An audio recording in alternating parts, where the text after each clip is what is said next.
¿Qué tal? ¿Cómo están? Hoy vamos a meternos a fondo en un método bien interesante para investigar la conciencia.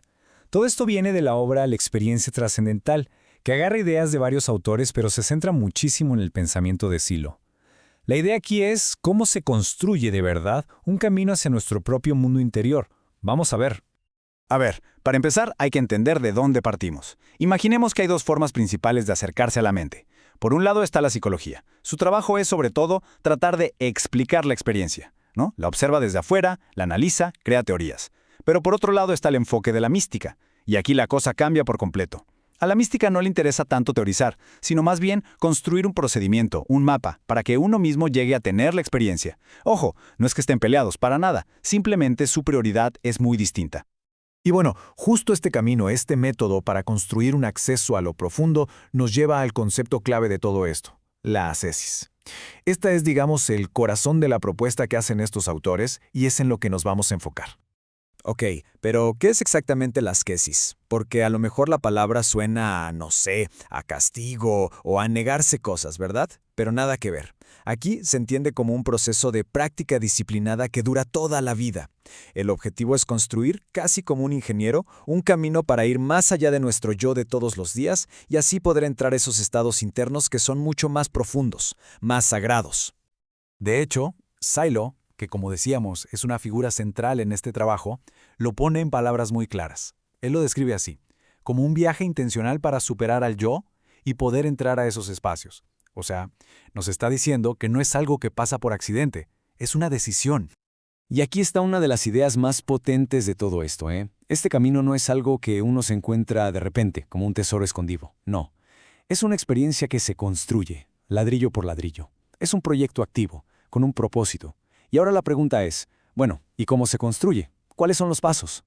Pues miren, los autores usan una analogía padrísima. Es como construir una escalera.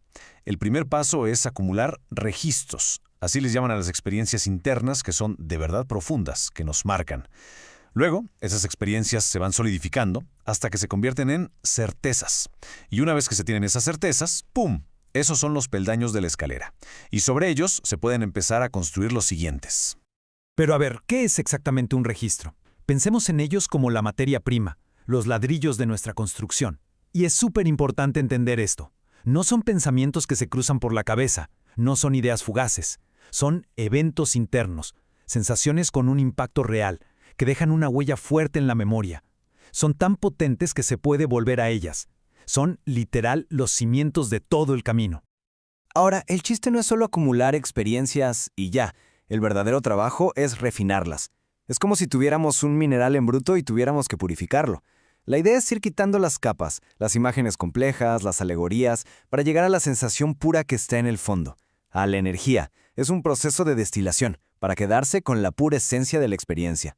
Bueno, y mientras uno va construyendo y avanzando por este camino interior, ¿qué se va encontrando? Pues tal cual como en un viaje por un territorio nuevo, empiezan a aparecer ciertos puntos de referencia, ciertos estados que son comunes. Es como ir descubriendo poco a poco un mapa del paisaje mental.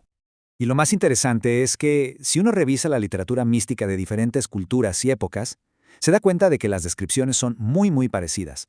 Se habla de una sensación de unidad con todo, de que el tiempo se detiene, de experiencias que simplemente no se pueden poner en palabras, o de un contacto con lo sagrado y sentimientos de paz o vitalidad que son abrumadores.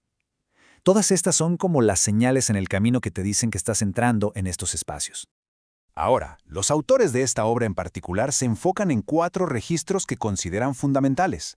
Hablan de la experiencia de el vacío, que ojo, no es la nada, sino un estado de suspensión de la mente.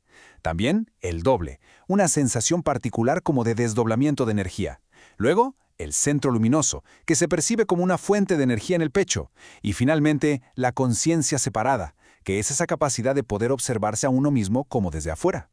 Y aquí viene un punto crucial, y Silo es muy claro en esto. Todos esos paisajes internos, los cielos, los infiernos, no son lugares físicos externos. El gran error es confundirlos con una realidad de afuera. No, son, y esto es lo importante, estados mentales.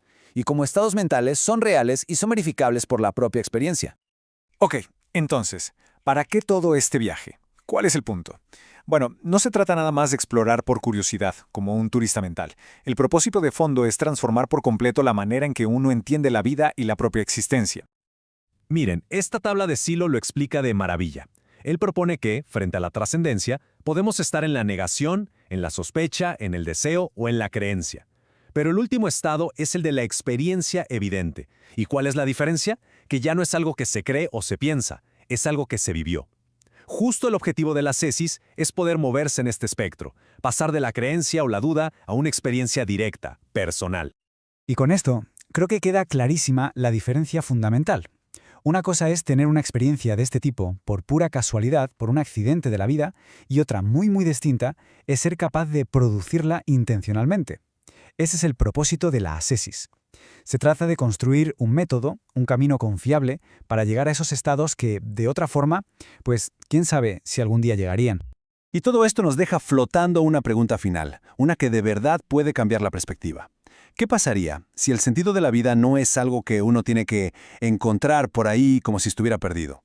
Y si en realidad es una experiencia que se tiene que construir, una construcción consciente, deliberada, personal, sin duda, una idea que cambia las reglas del juego.